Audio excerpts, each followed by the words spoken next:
What's up, everybody? Welcome back to My Twisted Life and TV. I am Poetry. You are here for another recap and review of Insecure Season 4, Episode 4, Low-Key Losing.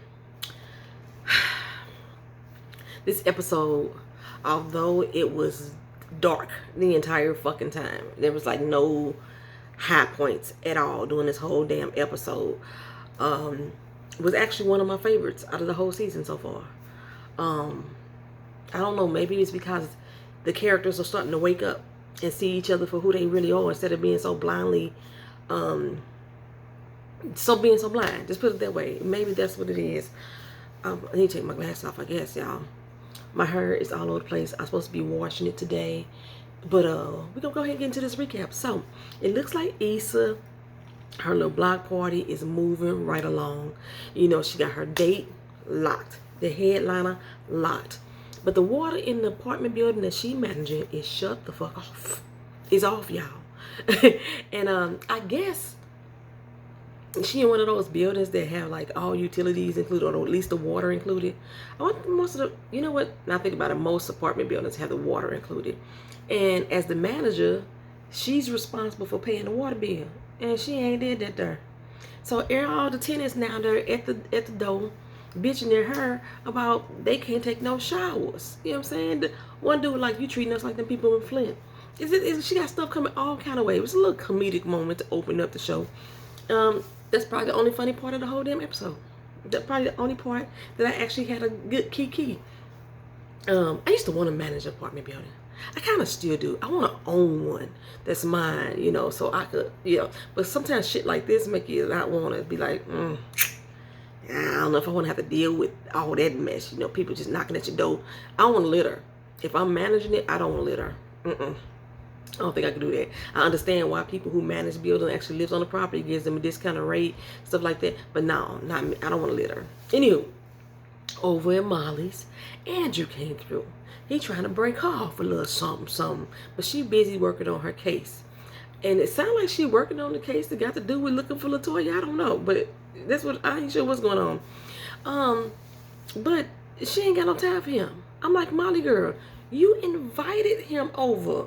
You know what I'm saying? It wasn't like he just popped up or came through. You invited him over, and you can't even dedicate some time to him. She in the living room typing on her case, like, you know what? I'll be in there at 9, baby. You know what I'm saying? He ain't even sitting there next to her. You know, they ain't even occupying the same space at this time. I was like, oh no, that's so rude and inconsiderate. Rude and inconsiderate. Inconsiderate as fuck. Like, and a waste of his damn Uber money. You know doggone well Andrew ain't got no car, so he had to Uber over to her damn house. And she don't live in the fucking hood. That's a lot of doggone money out there in LA, man. Child. She told that dude, baby, I'll be in her at 9. 9, y'all. 9. It's 1:42 in the a.m. And the only reason why she gave him a second thought, because she was finished doing what she was doing, or she'd have been still sitting there. I wouldn't be there if I was him. I would not be there. Like, Why was I rooting for them at one point? What? I don't know why I was. Did I ever root for them for real? Maybe it was y'all that was just rooting for them. I don't know, because I don't like them as a couple, and I don't like them individually. I don't like Andrew. I don't like her. I don't like them together. I just, But for me, like I said, I would have been ghost. But he stayed. He's still there. She woke him up at 2 o'clock in the morning, climbed on top of him to give him a little something, you know. Ain't no dude usually gonna turn down no poontang, you know what I'm saying? But she think he understand it and all this, you know, understand it. You don't understand he gonna be up out that mud. He gonna be up out of it, keep on. Okay. And speaking of ghosting, Constitution ghosting Issa. Like, for real, girl. Like, okay, Issa got to get the flyers proofed, right? So she sent them over to her and tried to get her opinion. And construction not responding to her. Like, she ain't even on red. She ain't even getting a little 3 dots. You know what I'm saying? Matter of fact, she going straight to voicemail. Baby girl, your call is being rejected. When it voicemail, you being rejected, sis. Like, what the fuck? You know what I'm saying? How you in your feelings about Issa? Because you and Lawsy ain't getting y'all shit together. Like, how you fucking over business? Because you and Lois ain't got y'all shit together. Really? Girl. Anyway, Issa and Molly, they friendship is rejected at this point too. Like, how they even call themselves friends, y'all? I don't understand these type of friendships. I've known people like this. I have, and they not my friends no more. You know what I'm saying? That one-sided shit that always low-key shading motherfucker. Yeah. After a while, you just wake up and like, really, bitch? I don't care how many years we've been knowing each other. Fuck that. You know what I'm saying? Anywho, these heifers stressing each other out over a fucking parking space. A parking space, y'all. Molly know damn well she was in the wrong. Damn well. Bitch, I got my reverse lights on. You see me backing into this spot. You know I wasn't fucking pulling out with my reverse lights on.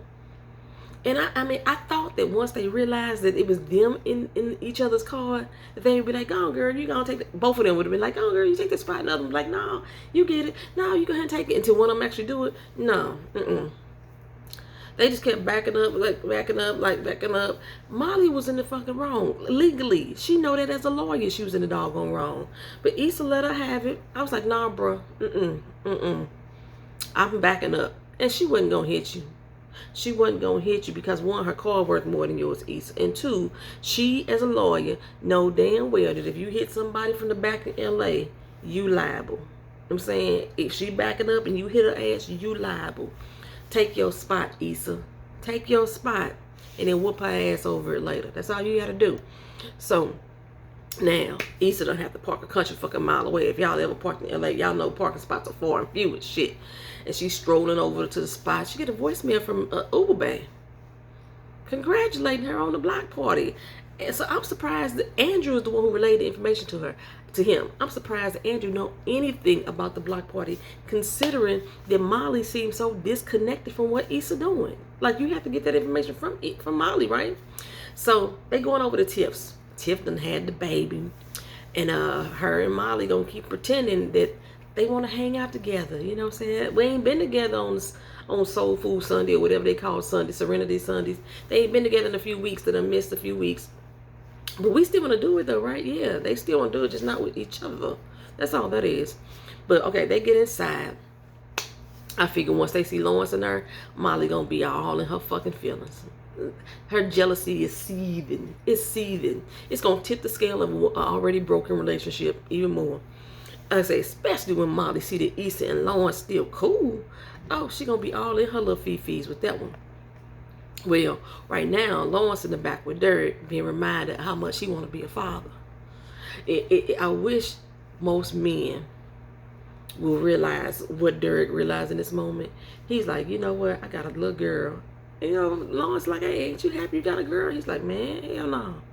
I realized all the shit that I was doing before my wife. I done dogged some women out, and all those women was somebody's daughter. And now I got one. It's going to be some little naughty head out here fucking over my kid, too. Like, the little conversation he had, it was a bit much. So, is it going to be some dude out here finger fucking my daughter? I'm like, that's what you're thinking? Oh, my God. Like, you could have just said fucking over my kid, too. It's going to happen. And Lawrence like, no, dude, you know, you and Tiff, y'all got things together. Y'all organized. That ain't going to stop it. Because she going to run into y'all. I really wish most men would think that way, but it's a lot of men out here with daughters that still hoes and still dogging women. They don't care about that. They don't care about that. But anyway, Tiff, she out there making the process of, like, something in my hair. I thought something was in my hair.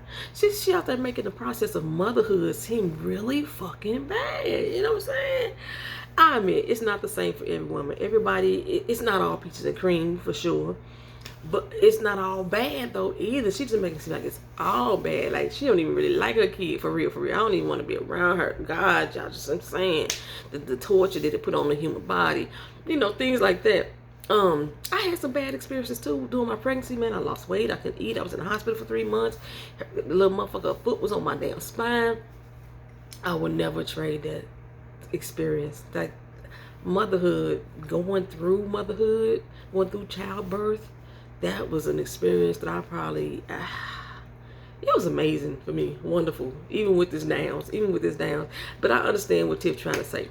But, She over her mommy friends too, you know what I'm saying? She like, these bitches out here faking the fun too much, trying to pretend that everything is vainglorious and shit over in her, and they ain't speaking to the truth of what motherhood really is about. I ain't fucking with them no more. She said they too fake. They too fake. And what did she say? That ain't none of them out here being real. They ain't being real. And Issa and Molly over there in the peanut gallery talking about, girl, I can't believe it. She talking about y'all indirectly. Y'all being fake as fuck. Right? Y'all being fake as fuck right now. So, the shade tree. Y'all know they was throwing shade. They've been throwing shade since episode 1. The shade tree came over them real quick. Tiff was saying that she didn't know how she could do this without Derek, you know. Molly chimes in like, girl, yeah, I know what you mean. Me and my boo Andrew, we in the same boat, right? He always there for me in my time of needs. When I need him the most, my darkest hours, he's always there and understanding. That's how you build long-lasting relationships. He's over there shocked like a mug, like, okay, dang, Jada, girl, I heard about your red table talking. Molly like, okay, bitch, you tried it. You tried it. You trying to be funny, ain't you? All I'm saying is it's nice that Derek is there for her. And he said, okay, like, bitch, it's a joke. It's a fucking joke, right? Anyway, Tiff, where you want these clothes at? They folding up baby clothes. So Molly hit back at him. Over there by the table. If you was here last week, you would have known this. I'm like, okay, girl, whatever. Issa said the same thing. Okay, girl, whatever. You know what I'm saying? So Tiffany, in the newly re-imaged Kelly, like y'all, I know that Kelly has been a wild cannon. You know, she's always been a wild cannon, but she was one of the smartest motherfuckers on the damn crew out of the 4. They making her ditzy now, like she clueless, like she has no education, and that was not Kelly's character. She may have been a little bit, out there, a little bit experimental with the edibles and with the men, but she was not dumb, and they make her dumb, which is really pissing me the fuck off.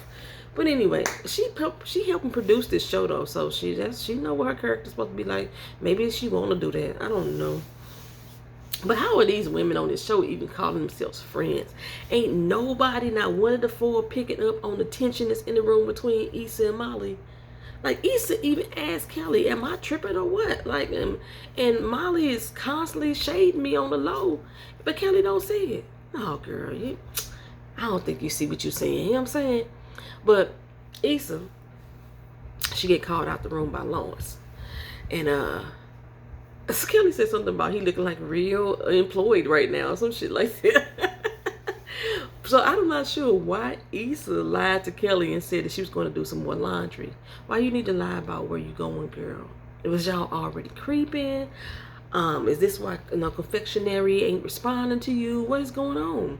Molly peeped them going outside, and her disgust and judgment was all written all over her face. The deep sigh. She probably sucked her teeth, everything. Shit.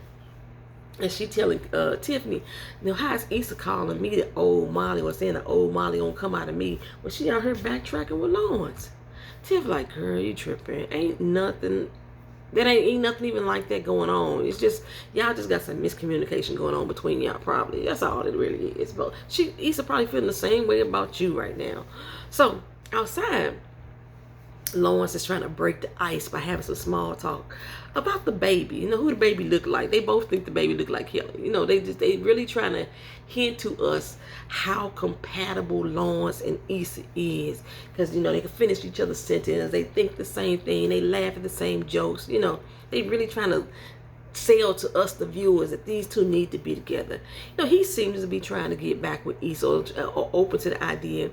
And if Issa is open up to it, she tell she still got some feelings. But if she open up to really getting back with him, it's in the back of her mind, I believe. I think she's not trying to press things like Lawrence seems to be walking towards. You know what I'm saying? I think she's really not trying to step on conjunction junctions, doggone feelings or her toes or whatever. But she still ain't heard back from her yet. She tell Lawrence this. So this is when Lawrence decides that he needs to tell Issa what's in his heart and in his mind. You know what I'm saying? Thank God that got interrupted. She got a phone call. I'm probably the only person in the world that don't think that they need to get back together. I really don't. Like, If y'all agree with me or y'all don't agree with me, why y'all think they should be together? I don't think that they should be together. They had 5 years together, but 5 years with no growth. She was holding him down the entire 5 years. How long? And it wasn't until they wasn't together that he decided to pick himself up by his bootstraps and make something out of himself. It wasn't until they broke up. And they're like, no, man, no. They had 5 years of no growth between them. They could be cool. It's okay to be cool. Well, anyway, Issa got the call that Schoolboy Q done dropped the fuck out. He done backed out of the back block party. And now Issa is all fucked the hell up to be damned because she just got the fucking flyers made. That shit ain't cheap either if you're doing it right. You know what I'm saying? Now, Issa needs to bounce. So she come in. The girls all in there talking about her, wondering where she was at. And she's like, I gotta go. I gotta handle some business. Molly look outside and see Lawrence leaving and put 2 and 2 together. But her shit ain't adding up right because she really don't even know the whole deal. She don't know what's really going on. She's speculating at this point. Issa got some real fucking problems going on right now. And they ain't got shit to do with a man. I mean, they do got to do with a man, but not one that she was sleeping with. You know what I'm saying? Not one she was banging. So, yeah, come on, Molly, get off your fucking high horse right now. I think you doing every goddamn thing. Anywho, Issa get on Instagram. She thought about lying to Bay to get her to come, fat chance on that shit happening. She finally come to her senses and looked up some local artists. She looking at all the ones with blue checks, though, all the ones that's been verified. But I thought that she should have got some real local talent who need to be discovered, who may have a small following coming up, but she's still looking for a big name that really draw the crowd. And she finds one that she thought was a good one. It said Mustard. Is that DJ Mustard? Is that who that's supposed to be? I don't know who Mustard is. Y'all let me know if y'all know who Mustard is. People I heard in LA. And she finds him, and then she goes through his followers and notices a name that she knows. So she decides to call that person's sister or brother, I don't know if it was a girl or a guy, on the phone, and try to get a hookup just to find out that he dead. He got shot. Dead.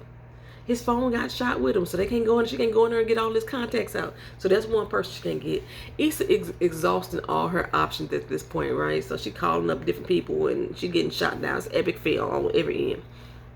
I was actually thinking that she was going to reach out to Daniel at this point. We haven't seen him all season, and I hadn't looked up to see whether or not he was going to be still part of the cast. But he is a producer, so he would have those type of contacts, so that would make sense for her to contact him, but that didn't happen. So Molly finally makes some time for Andrew. She trying to thank him for being so flexible because she keep, flailing out on him, whatever. She got the whole night planned for them. He like, pump your brakes, shorty. I'm hanging out with the homies a little later. She's like, wait a minute, but it's date night. It's my time. You know what I'm saying? It's been date night, boo. It's been date night. And you keep putting your work before me. How was I supposed to know that you're serious this time? Yo bad. You know what I'm saying? So the next day, Issa's still looking for this headliner. She run up on one that's part of Live Nation or a Live Nation artist. And he looked like he was D-Smoke to me. Y'all know who D-Smoke is, and y'all seen that image. Y'all let me know if that was D-Smoke, because I wasn't sure. So she gives Molly a call because, Andrew works for Live Nation. So, and I was already like, this ain't finna go well. This ain't finna go well. Issa was like, hey girl, you got a second to talk? And Molly like, yeah. But then she starts to unload on Issa. That's how I knew it wasn't going there. Issa calling you up saying, can you talk? And your first response is to tell her about all your issues, not actually be at the least bit concerned about why she calling you. But anyway, hold up. Okay, I asked you for a second to talk right now, so let me go ahead and get what I gotta say out the way and we can get back to you. Molly had the nerve to be offended. I mean, like really offended, especially when she realized that Issa only wanted a hookup with Andrew, with the artist. And at first she was like, what did you do? You must have did something wrong. You fucked it up. I know you did. You ain't pay him. You ain't honor your end of the contract. What was it that you went wrong for him not to follow through? Issa's like, wait, what? Like, how the fuck am I being accused? Hold up. Everything is on up and up on my end, okay? But that's not even the point. Right now, I just need to fix this and get a new headliner. Can you help or not? So Molly took too long to answer for me. She was like,